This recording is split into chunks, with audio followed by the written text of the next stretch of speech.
Sri Ram, Jai Ram, Jai Jai Ram Om. Sri Ram, Jai Ram, Jai Jai Ram Om. I bow to the Lord Rama in you and in everything.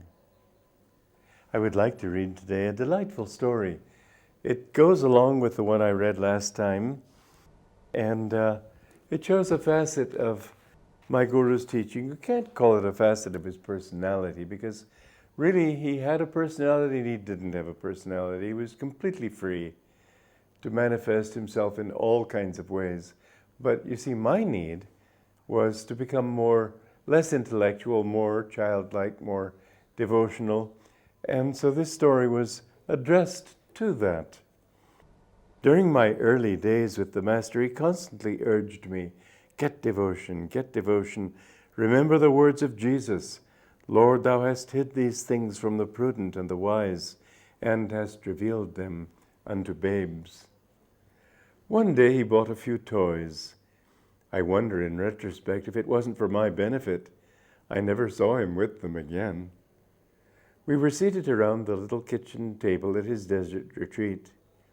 He lifted a paper bag from the floor, I should say, and set it on the table, and asked that the light be turned off. All of a sudden I heard a sound, buzz, buzz, buzz. Tiny sparks flew out into the darkness from some mechanical gadget. The light was turned on and I saw him holding in his hand a little toy pistol. It emitted sparks when the trigger was pulled. Next he took out of the same bag, another toy. This one, when he pulled the trigger, sent a folded piece of cloth or paper into the air. As it came down, it unfolded to become a parachute. We watched gravely as it descended to the floor. How do you like them, Walter? He looked at me as if with special meaning. I was still endeavoring to get over my surprise. Laughingly, I affirmed, they're fine, sir. He looked at me keenly then, and quoting from the Bible said, suffer little children to come unto me, for of such is the kingdom of God. Well, I don't mean to give the impression, because it wouldn't be true that he was childish, but he could laugh like a child. It was delightful to be with him when he was being playful. And what he wanted to do, remember in my last talk I talked about the importance of habit, and how we can change habit in a day, he said. But it wasn't so easy for me to change this habit. I was working on it hard. But you've defined yourself by your personality. You've grown up with that personality. Who knows how many lifetimes you've lived with that personality. You aren't that, and yet it is you who have become that. And to pull back, as if trying to pull back from a room and say, oops, sorry, I didn't mean to intrude, and go into another room, it's not so easy. I remember I was working on it was actually another quality, and I really was wanting to overcome it. It was my pride in egotism, in intellectuality. And I remember the intense willpower with which I said, God, I give this to you. I don't want it anymore. And I just absolutely threw it into a furnace to be burned up forever. Do you know, it was amazing, but it did change my personality like that. And I came out of that meditation. And I remember seeing my Guru standing by the tennis courts, looking over them at the city of Los Angeles. And I knelt and touched his feet, asking for his blessing. Not asking, just it was a gesture that in itself asked for a blessing. I remember he said, very good. But that was a final thing. I never had to overcome it again. I remember one time I said to him, because he was talking about ministers who had fallen through egotism and people's praise and so on, and I said, sir, that's why I don't want to be a minister. And he said with great firmness, he said, you will never fall due to ego. And I don't take pride in that. That would be ridiculous, wouldn't it? But I really don't think that this fellow, Kriyananda, is at all important. I just don't think that he matters in the great scheme of things. I find pleasure in thinking how little important he is and how much more important everything else is and everyone else is. It's, however, not so easy to overcome these habits, and it takes willpower. What you've got to do, and what I learned that evening was this, that you have to get a very clear picture of what you want. In this case, what my picture was that he is everything. Who am I? I don't want to cling to this tiny little atom when really everything is my reality. I'm the infinite self. Why take myself seriously? I had to have that very clear picture. Once I did, then when I gave it to God, it was His grace. I couldn't do it myself. But it was me sort of in tune with His grace. And then He was able to come in. Now, I've seen that happen again and again, that if I want to be inspired, and sometimes that inspiration can be for a change, sometimes that inspiration can be for some work I'm doing, a piece of music or a book or whatever it is. I have seen that if I clearly form in my mind the picture of what it is that I want to acquire, to develop, to express, to be inspired by, and then concentrating here deeply, I offer it up to God and I say, look, help me to understand, give me this understanding, give me this insight, give me this inspiration. I have seen just what my Guru said. It can change, you can get it in an instant. It takes mental clarity and willpower and the willingness to cut bait, you might say. Just say, all right, I don't want it anymore, it's yours. But there has to be that freedom. And it has to come also from a willingness to say that I am not this person. Whatever I have done is not me. I don't accept anything that I've done as me. I remember, because I always, when people compliment me on a talk, which may happen, I always say God did it. God is the doer. I'll never forget somebody at our church in Hollywood saying, oh, really? As if, well, I knew it was good, but I didn't know it was that good. Well, no, that's not what I meant. I mean, He works through you, but He has to do it through your own bumbling self. And it isn't as if, therefore, everything you do will be perfect. That would be a colossal presumption. So accept that He may not do it perfectly and probably won't do it perfectly, but it's still His energy doing it. And the more you can break that thought that you are the doer, the more you succeed in doing things a lot better because He's doing them through you. It's really a wonderful discovery. The freedom that comes from understanding that this little ego is not who you are. When people praise you, it just doesn't matter. You can tell yourself, as I've many a time done, that they're wrong about most things, so why should they be suddenly right when they praise you? But the truth is that, I've never been nervous as a speaker. I think perhaps one of the best teachings I ever had in that respect was the way I was launched on my, you might call it, career as a speaker. It was a Sunday morning when my guru was supposed to give the talk, and he hadn't been. This was in the church in San Diego in California. He hadn't been to that church for 2 months, and it was my job at that time to send the announcements to the newspapers. So I had sent the announcement because I had been told that he would come to the San Diego church.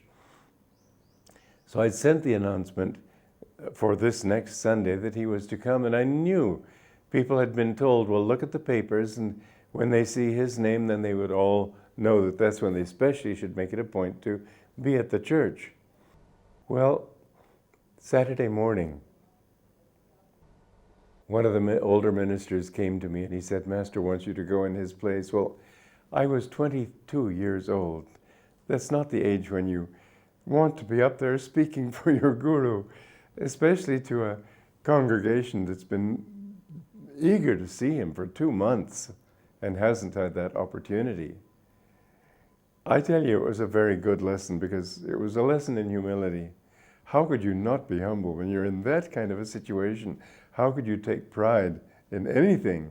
So anyway, I guess that's what helped me a lot. I think that although he disappointed them, they were gracious enough to stay there anyway and to bear me out to the grim end. But from that, I've never had the least nervousness, because I have always felt, well, if I'm a fool and people know it, what does it matter? These are very important things to keep in mind, because so much of what we do revolves around our sense of self, around our sense of ego. We think I did it, or he thinks that about me, or he's praising me, or he's blaming me. It's not you, it just doesn't really matter. It's a very good thing to realize that, after all, people are wrong most of the time anyway.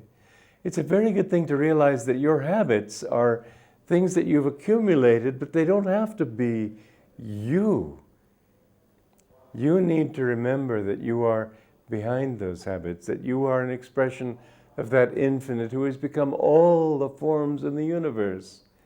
And what this little Kriyananda does is so unimportant.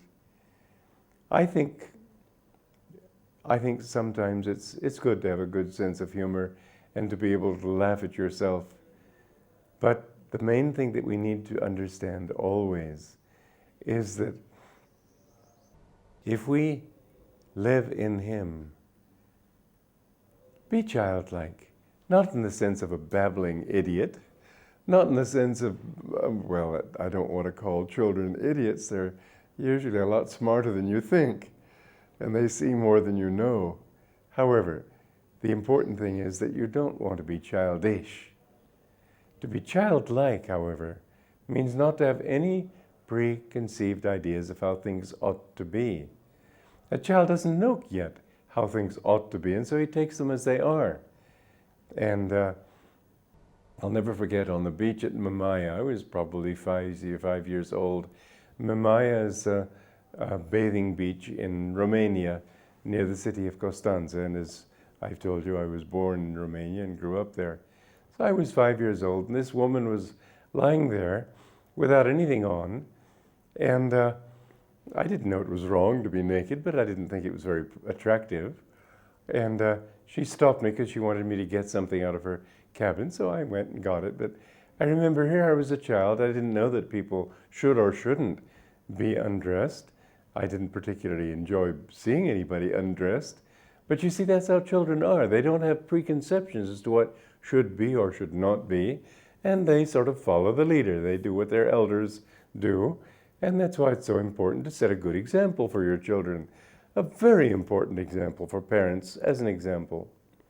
As one instance, I should say, so as not to repeat myself, is don't fight in front of the children. If you have a disagreement, of course it's better not to fight at all, but don't do it in front of them. Try to hold up before them a good example. Another thing too is don't let them play you. They're master politicians, mind you. Don't let them play one against the other. I remember this cousin of mine who, her husband told this little girl, Julie, that she had had enough cookies. When the mother came out a few minutes later, "Mommy, Daddy says I can't have any cookies." And the mother said, "Well, you may have just one more." Huh, what kind of training is that? One more could be a whole plate full. If the husband said that, the wife should go along with it, even if she doesn't agree. And that little girl, I have to say, she grew up to be a bit spoiled. The same thing if the wife says it. Don't disagree with your partner. Be true to each other. You may, in your bedroom, speak to each other and say, "I don't think you should be quite so strict." Don't do it in front of the children. They pick up lessons very quickly. And as I said, they're master politicians. So be an example of truthfulness, of harmony. You will find that if you can be childlike also, like the children, in the sense of not childish, but taking things as they are, not prejudging anything, actually, it's a very good way to be. There's so many different ways of looking at things, different ways of being, different opinions, different attitudes. And in a way, each one of them might be right in a certain context. Some of them might be wrong. But I think a child's ability to sort of see it without judgment is a very wholesome thing. This sort of stern judgment of other people. That's not the way things did it when I was a boy. Well, for heaven's sake, maybe the way they did things when you were a boy wasn't the best way. Don't judge. The more you can keep that judgmental, you know what it says in the Bhagavad Gita, to you, I have to give it to you in English, who have overcome the carping spirit, I will now reveal these truths. You need to, and I speak from my own personal experience, because as I've said before, my particular problem spiritually was a sort of a tendency to doubt. It's been good for me in the sense of I've known how to answer people's doubts. No doubt that you could have, I haven't had. But I've resolved those doubts, and so with this faith that I now have, I know that I can share with you, not as a teacher, as a friend. I know that by not judging anything, by not having the carping spirit, saying what's wrong with this, what's wrong with that, let it be. And you will see that in that way, you can enjoy life much more. Well, this was something that I also noticed in my guru. He never judged anybody. He wasn't childish, no, but he was so open to everybody. And yes, he could discipline. After all, he was the guru. He had to discipline us. But he never judged. You always knew that he was your friend. Sometimes he would scold me for things that I used to regret that I put him in a position where he had to scold me. But I would look into his eyes, and I would see there was no judgment there. He was my friend. He was sorry that I needed to learn this lesson. He was sorry that I had put him in a position where it was necessary for him to scold me. But he was my friend. No matter what I did, he was my friend. This is something that when we can learn, don't look at the guru and say how wonderful he was. Look at him and think, these are things I need to learn, because that's what made him so great. One time, he was telling one of the monks something that the monk needed to learn. And the monk said, well, you can do it, sir. You are the master. My guru said, and what do you think made me the master? You learn by doing. The more we try to act like the master, the more we take his example and follow that example, the more we see that we change. You can be and must be someday. Mind you, there's one destiny fixed for you. You have to become one with God. Whether now, maybe 1,000,000 years from now, it doesn't matter. But that has to be and is your destiny. So remember, God, who clothed the fields with lilies, you don't live alone. He is always with you. Let him be your friend, because he is your friend. Joy to you. He who clothes the field with lilies, he who feeds the birds of the air, he who floods the hills with sunshine, he whose love all creatures share, will he not clothe us? Will he not feed us? are we not like them his own? Fill your chalice at his fountain. Know that you live not alone. Know that you